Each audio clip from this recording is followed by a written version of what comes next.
এখন বাংলাদেশে বহুল আলোচিত একটা সংবাদ হচ্ছে Milton Samaddar child and old age কেয়ারের যিনি প্রতিষ্ঠাতা মিল্টন সমাদ্দার উনি হচ্ছে এখন নিউজের টপে আছে। তার বিরুদ্ধে যে অভিযোগগুলো আনা হয়েছে আসলে কতটুকু সত্য আমরা জানি না। আমরা শুধু এটাই বলবো যে প্রশাসনের কাছে যে আসলে সম্পূর্ণ পুরো বিষয়টা ভালোভাবে খতিয়ে দেখে একটা সুষ্ঠু তদন্ত করে সবার মাঝে তার ভালো হোক আর খারাপ হোক যেটাই হোক মানুষের মধ্যে তুলে ধরা, এটা হচ্ছে আমাদের চাওয়া প্রশাসনের কাছে।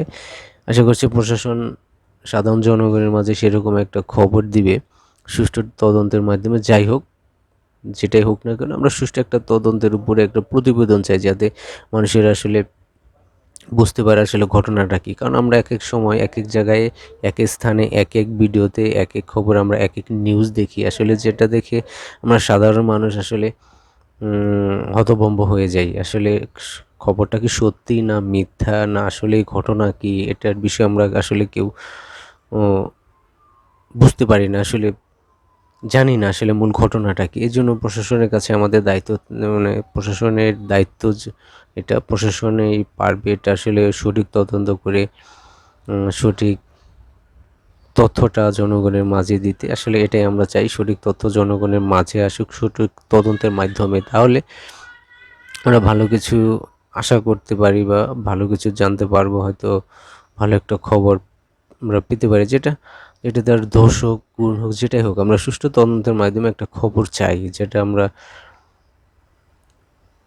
চাই যে আমরা সঠিক খবরটা আমরা জানি। এটা প্রশাসনের কাছে আমাদের জোর দাবি, এটা আশা করছি প্রশাসন এটা করবে। এটা কারণ এক এক জায়গায় এক এক খবর থেকে আসলে আমাদের কোন দিকে যাব আমরা, না মিল্টন সমাদ্দার নাকি ওনার বিরুদ্ধে, আমরা কোন দিকে যাব আসলে এটার ডিসিশনটা নেওয়া বা মানে বুঝে যে কোনো একদিকে যাওয়াটাই হচ্ছে কঠিন বিষয়। এজন্য আমরা সুষ্ঠু তদন্তের মাধ্যমে একটা সঠিক খবর আমরা সাধারণ মানুষ চাই, যেটা প্রশাসনের কাছে আমরা আশা করি, যেটা প্রশাসন করবে আমরা বিশ্বাস করি। তো ওনাদের যে এর আগে যে কাজকর্মগুলো দেখতাম বা ওনাদের যে ভিডিওগুলো দেখতাম, আসলে আমাদের মনে হতো আসলে ভালোই কোনো ভালো কাজ হচ্ছে, মানুষের উপকার হচ্ছে, দুস্থ অসহায় মানুষদের সাহায্য করছে, অসহায় বাচ্চাদের শিশুদের পাশে দাঁড়াচ্ছে, যেটা আমরা অনেক ভালোভাবে যেটা গ্রহণ করেছি, ভালোভাবে জেনেছি দেখেছি, এটা আমরা ভালোভাবে নিয়েছি। এটা আসলে হুট করে যে সমস্যাটা হয়েছে, যে যা সবাই জানে এখন, মানে মানুষের দেহের অঙ্গ প্রত্যঙ্গ বিক্রি করে এটা ছড়িয়ে গেছে, সবাই জানে। আসলে আমরা সঠিক তদন্ত চাই, এই জন্য আবার বলছি আমরা সঠিক তদন্ত চাই প্রশাসনের কাছে, যে সঠিক তথ্যটা আমাদের মাঝে দিক, আমরা জানি আসলে ঘটনাটা কী। হয় আমরা তাকে যারা সাহায্য করে বা সাহায্য করেছে হয়তো তারা ছেড়ে দিবে তাকে, হয়তো তাকে ভালোভাবে গ্রহণ করবে, যে কোনো একটা হওয়া দরকার।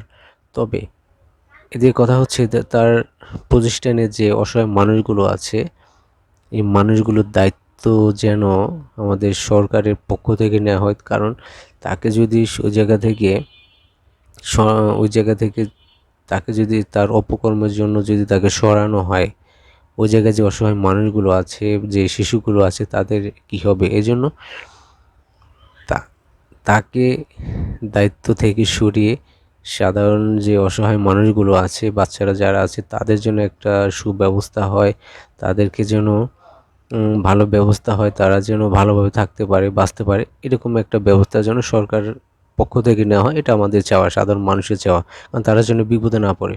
একজন মানুষের জন্য তো এতগুলো মানুষ বিপদে পড়তে পারে না। এই জন্য সরকারের কাছে আকুল আবেদন থাকবে আমাদের, যে তাদের প্রতিষ্ঠানে বা তার প্রতিষ্ঠানে যে অসহায় মানুষগুলো আছে, এগুলো যেন বিপদে না পড়ে, এগুলো যেন মানুষগুলো যেন একটা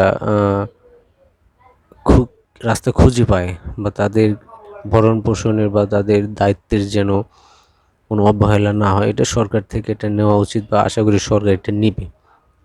ধন্যবাদ সবাইকে। আল্লাহ হাফিজ, ভালো থাকবেন সবাই।